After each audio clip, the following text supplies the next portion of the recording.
Lorsqu'un pervers narcissique vous trouve trop fort, voici ce qu'il va se passer. La majorité des gens que j'ai en ligne, des gens que j'accompagne, sont des personnes qui sont fortes. Je ne parle pas de poids, je ne parle pas de muscles, je parle de force psychologique.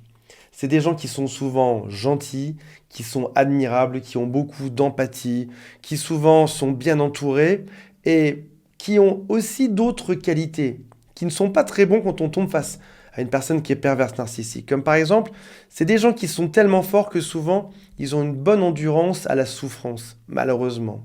Alors, dans la vie, c'est bien d'avoir de l'endurance. Par exemple, lorsqu'on veut réussir un projet, avoir de l'endurance, c'est génial.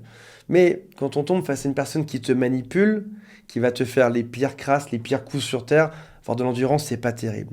C'est des gens qui ont de la gentillesse, de la patience, de la réflexion. Et encore une fois, tout ça fait de ces personnes des gens qui ont de la force psychologique. Et malheureusement, avec le père narcissique, il va se passer des problèmes. On en parle dans un instant. Avant de démarrer, si vous le souhaitez, abonnez-vous à la chaîne. Il y a aussi un quiz qui s'appelle Est-ce que cette personne est perverse narcissique ou pas? Et si vous le souhaitez, contactez-moi. Il y a un lien qui est juste en dessous. C'est moi qui décroche. La toute première étape, c'est que il va vous repérer sur cette force. Vous êtes trop fort, ça l'intéresse.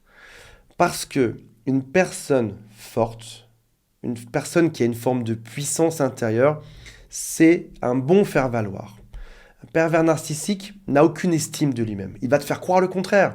Il va te faire croire qu'il est intelligent, qu'il a confiance en lui, qu'il réussit tout dans sa vie. En réalité, il a une très faible estime de lui-même. Il se pense nul, mais il va te faire croire l'inverse. Il va simuler l'inverse. Et le fait de fréquenter une personne forte va le positionner dans la société.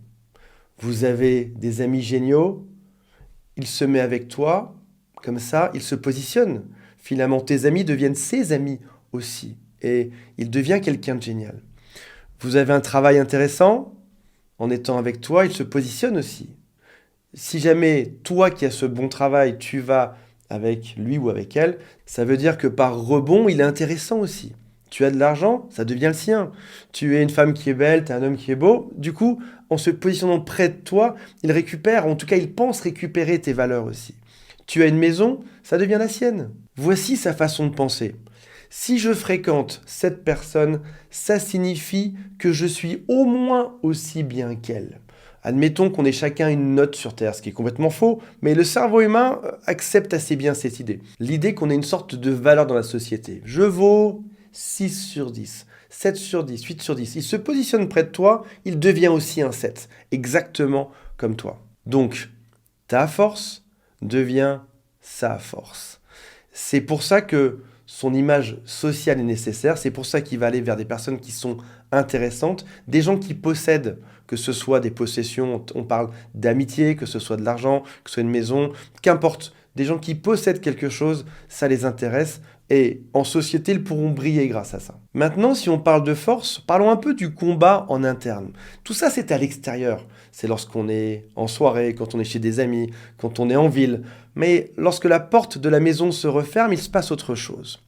Tu arrives sur un combat, et là, ta force va être un défi pour lui. On peut appeler ça un combat psychologique. On peut appeler ça une partie d'échec, c'est un peu comme ça qu'il voit le couple. On pourrait appeler ça aussi un bras de fer. Mettez-moi la phrase qui correspond le mieux à votre couple, à ce que vous avez ressenti. Est-ce que c'était un combat, un jeu d'échecs, un bras de fer? Ou alors c'est comme un jeu, on parle d'un chat et d'une souris, il te met des coups de griffe pour t'affaiblir. C'est une lutte pour gagner. Il se dit, si jamais je gagne sur une personne qui est bien, sur une personne qui est forte, alors ça signifie que je suis encore meilleur qu'elle. Tout à l'heure, on a dit qu'en vous fréquentant, il se mettait au moins à votre niveau. Si jamais à la maison, il vous écrase, il se positionne, il pense se positionner au-dessus. Alors lorsque tu lis ça, tu te dis, mais ça n'a aucun sens. Parce que peut-être que lorsque j'étais en 4e B, j'ai pensé ce genre de choses. Je vais fréquenter le gamin cool en 4e parce que du coup, je serai cool aussi. Mais entre-temps, t'as grandi, toi. Sauf que lui, il y est encore. Oui, ton pervers narcissique, son cerveau fonctionne, il y a une roue qui tourne, mais le hamster est mort. Quand on devient adulte, en principe, on marche en collaboration dans un couple. Ce n'est pas un combat. On est ensemble pour aller dans une même direction. Et il faut donc constater, il faut donc accepter que vous n'avez pas le même objectif. Son objectif à lui, qui au passage est un objectif vital, c'est de compenser son manque d'estime.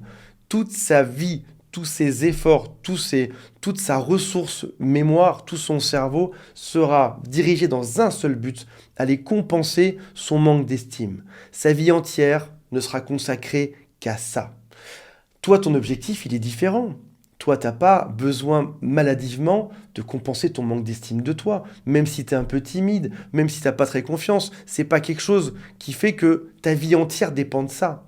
Toi, ton objectif, c'est d'avoir un couple heureux, c'est d'aller dans la même direction que l'autre, c'est de créer quelque chose qui soit harmonieux, et éventuellement, c'est de comprendre les problèmes que vous rencontrez pour les résoudre. On comprend bien que vos deux objectifs sont différents. Il y a une fable que j'adore qui, pour moi, résume très bien la situation avec une personne qui est perverse narcissique. Connais-tu cette fameuse fable qui s'appelle la fable du scorpion et de la grenouille? Il y a une forêt qui est en feu et se retrouve sur le bord d'une rivière une grenouille et un scorpion. Le scorpion demande à la grenouille de l'aider à traverser la rivière pour aller du côté où il n'y a pas le feu dans la forêt. La grenouille dit au scorpion, mais pourquoi est-ce que je ferais ça? Si jamais je te prends sur mon dos, il y a de grandes chances que tu me piques et que tu me fasses mourir. J'ai pas envie de ça. Le scorpion dit, pourquoi est-ce que je ferais ça? Il n'y a aucun intérêt. Moi, tout ce que je veux, c'est aller de l'autre côté de la rivière. La grenouille accepte, met le scorpion sur son dos. La grenouille saute de pierre en pierre et arrivée vers le milieu de la rivière, le scorpion la pique. Au moment où les deux sont en train de couler, la grenouille dit, pourquoi est-ce que tu m'as fait ça? Le scorpion répond, parce que je suis un scorpion.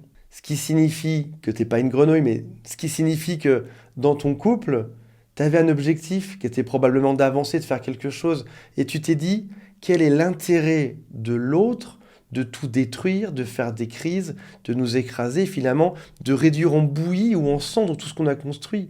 Il n'y a aucun objectif, il n'y a même pas de logique à ça. La réponse est, parce que c'est une personne qui est perverse narcissique. Il n'y a pas à chercher plus loin que ça. Arrive un jour où tu comprends que tu te fais manipuler. Tu comprends que tu as beaucoup enduré, que l'autre se moque de toi à chaque fois. Parce que oui, il peut t'avoir une fois, deux fois, trois fois, peut-être même 100 fois en te faisant croire des choses. Au bout d'un moment, tu finis par ne plus y croire. Tu as compris son manège. Ces stratégies de manipulation, il y en a 4 ou 5 qu'il réutilise en permanence et tu finis par le connaître par cœur. Tu sais qu'il n'y a rien derrière.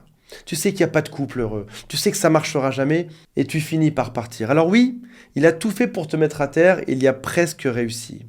Tu parles de cette relation, au passage, ça peut être toi qui décides de partir ou lui, ça n'a pas d'importance. Il a découvert que l'énergie pour te manipuler était beaucoup trop grande. Il y a d'autres cibles qui sont bien plus drôles à manipuler. Dans l'étape 2, tu es devenu résistant à sa manipulation. Alors je sais que lorsqu'on en sort, on n'est pas en bon état, mais en réalité, on est renforcé parce qu'on a vaincu ce défi. On en sort debout. Et à terme, vous en sortirez grandi et encore plus fort parce que vous avez réussi à survivre à ce genre d'épreuve. Voilà mes amis, j'espère que ça vous a appris des choses, j'espère que ça vous a intéressé et on se retrouve prochainement. Salut à tous, bye.